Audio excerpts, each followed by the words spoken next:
Ось ви, хлопці, от, наші слухачі не бачать, але ви такі дуже спортові, файні.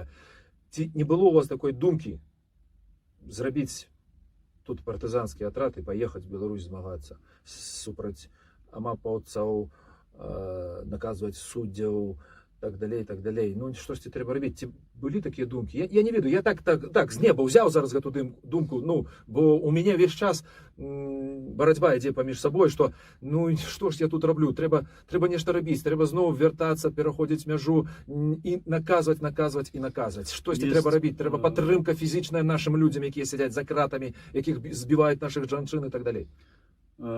Здесь работает от обратного. Но, естественно, в сердце, ну, скажем, это скорее позыв сердца, потому что мысли и опыт, который есть, они подсказывают, что сейчас это просто, ну, провальный план.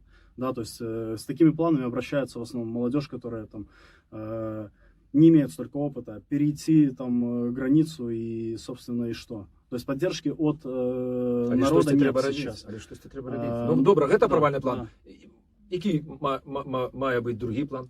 На данный момент, исходя из реалий, которые сейчас, вводных, которые нам даны, все белорусы должны консолидироваться, объединяться. Очень много белорусов, которые активны, не сформированный средний класс, которых выдавливали, не давали сформировать что-то, активные пассионарные люди, бизнесмены, выдавлены режимом. Многие сейчас находятся в миграции. Ребята, ну, отрывайте свои точки, да, от теплых мест, приходите на общие места сбора, добавляйтесь в чаты, коммуницируйте, помогайте друг другу. Многие приезжают с семьями. Зараз почули гэта КГБисты, і стали додаватися у ваші чати, і приходять на ваші зустрічі, і так само уліватися у колективу. Є якісь програми проверки людей, які до вас долучаються? Да, это проверки действиями, в принципе, да, то есть люди, полезные люди остаются, люди, которые балаболят и там просто навязывают какую-то непонятную повестку, они сами отпадают, потому что видят, что